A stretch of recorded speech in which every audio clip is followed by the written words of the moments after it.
Shalom, salam sejahtera bagi saudara sekalian. Selamat pagi, selamat hari Minggu. Mengawali ibadat jemaat, alangkah baiknya kita bersatu dalam renungan pagi edisi Minggu 28 Agustus 2022. Mari kita mulai. Pertolongan kita adalah datangnya dari Tuhan, pencipta langit, bumi, laut, dan segala isinya. Kasih karunia dari Tuhan kita Yesus Kristus, pengasihan Allah Bapa, dan persekutuan dalam Roh Kudus menyertai saudara. Amin. Bacaan kita pagi ini adalah Ibrani pasal 13 ayat 7 sampai ayat 25. Mari kita mohon hikmat Tuhan dalam doa. Kami bersyukur kepadamu Tuhan untuk kehidupan baru. Kami bersyukur juga untuk hari baru yang Tuhan siapkan bagi kami. Kami hendak bersatu dalam ibadah raya hari Minggu. Namun sebelum itu Tuhan, secara pribadi kami ingin bersatu dengan Tuhan melalui renungan pagi. Bersabdalah kepada kami Tuhan melalui Ibrani 13 ayat 7 sampai ayat 25. Roh Kudus, tolonglah kami agar kami dapat mengerti firman Tuhan ini. Amin. Ibrani 13 ayat 7 sampai ayat 25. Ingatlah akan pemimpin-pemimpin kamu yang telah menyampaikan firman Allah kepadamu.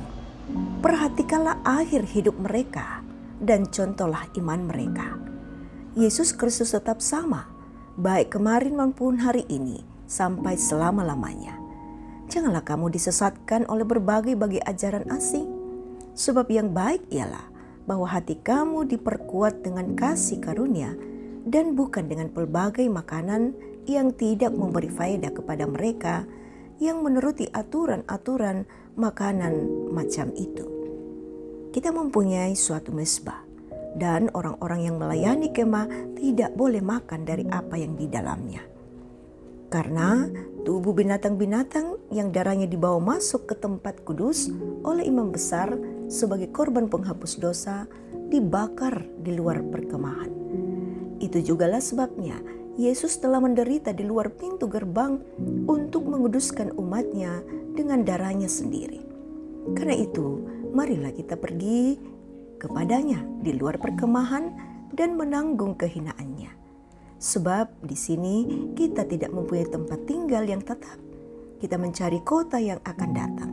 Sebab itu, marilah kita oleh Dia senantiasa mempersembahkan korban syukur kepada Allah, yaitu ucapan bibir yang memuliakan namanya. Dan janganlah kamu lupa berbuat baik dan memberi bantuan, sebab korban-korban yang demikianlah yang berkenan kepada Allah. Taatilah pemimpin-pemimpinmu dan tunduklah kepada mereka, sebab mereka berjaga-jaga atas jiwamu, sebagai orang-orang yang harus bertanggung jawab atasnya. Dengan jalan itu mereka akan melakukannya dengan gembira, bukan dengan keluh kesah, sebab hal itu tidak akan membawa keuntungan bagimu.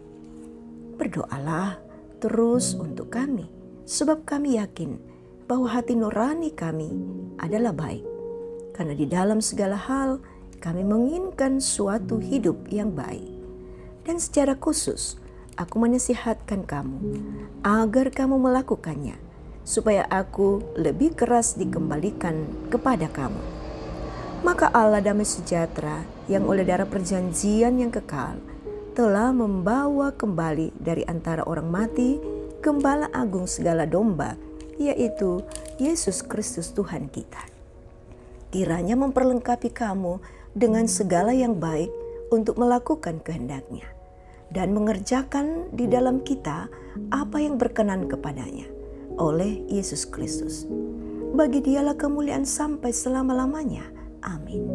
Dan aku menasihatkan kamu saudara-saudara, supaya kata-kata nasihat ini kamu sambut dengan rela hati, sekalipun pendek saja suratku ini kepada kamu. Ketahuilah bahwa Timotius, saudara kita, telah berangkat. Segera sesudah ia datang, aku akan mengunjungi kamu bersama-sama dengan dia, Sampaikanlah salam kepada semua pemimpin kamu dan semua orang kudus. Terimalah salam dari saudara-saudara di Italia. Kasih karunia menyertai kamu sekalian. Amin. Contohlah iman mereka. Itulah tema kita pagi ini. Saudara, pemimpin adalah orang yang memiliki kemampuan dan keterampilan untuk menuntun dan mengarahkan orang yang dipimpinnya untuk mencapai tujuan yang dikehendakinya.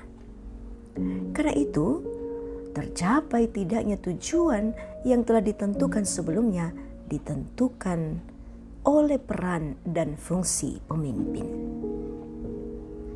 Bacaan kita saat ini berbicara tentang nasihat kepada orang-orang percaya di Ibrani untuk senantiasa mengingat pemimpin mereka yang telah berjasa menyampaikan Injil Yesus Kristus kepada mereka. Yang kedua, memperhatikan akhir hidup mereka sehingga tidak seperti peribahasa bagaikan kacang lupa kulitnya. Dan ketiga, mencontoh iman mereka. Itu bisa kita baca dalam ayat 9. Bahkan lebih tegas dikatakan mereka hendaknya taat dan tunduk kepada pemimpin. Mereka patut dijadikan contoh karena telah terbukti bahwa hidup, kerja, dan pelayanan mereka memberitakan Injil Kristus betul-betul lahir dari iman yang sungguh. Saudara yang diberkati Tuhan, perlu disadari bahwa banyak orang yang telah memiliki pengaruh baik langsung maupun tidak langsung telah membentuk kepribadian kita menjadi orang percaya, khususnya dalam mengenal Injil. Yang patut disyukuri ialah bahwa mereka dengan tanpa pamrih dan hanya oleh dorongan iman, mereka telah mengajar dan membimbing kita dalam soal-soal iman. Keteladanan hidup dalam semua aspek kehidupan pemimpin-pemimpin kita benar-benar dijalani dalam terang Injil Kristus. Dalam menjalani hidup ini, kita patut belajar bagi para pendahulu-pendahulu kita, khususnya mereka yang banyak meletakkan prinsip-prinsip kebenaran Injil. Mereka tidak hanya memberitakan Injil dengan kata-kata, tetapi melalui keteladanan iman yang mereka nampakkan dalam kehidupannya. Mereka sungguh berintegritas. Amin. Mari kita satu dalam doa. Ya Tuhan, kami bersyukur untuk sukacita yang boleh kami alami bahwa kami menyatu dengan Tuhan di dalam hadirat-Mu. Perkenankan firman-Mu saat ini sungguh-sungguh mengambil bahagian yang indah dalam hati kami.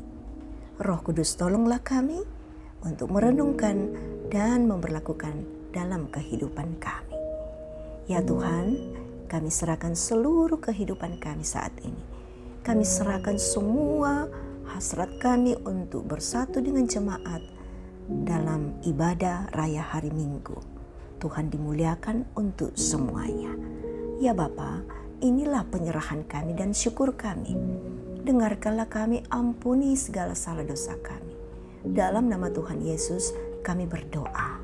Amin. Terimalah berkat Tuhan. Tuhan memberkati engkau dan melindungi engkau. Tuhan menyinari engkau dengan wajah-Nya dan memberi engkau kasih karunia. Tuhan menghadapkan wajah-Nya kepadamu dan memberi engkau damai sejahtera. Amin. Demikian renungan pagi saat ini. Terima kasih atas kesetiaan saudara. Tuhan memberkati kita semua. Selamat beribadah.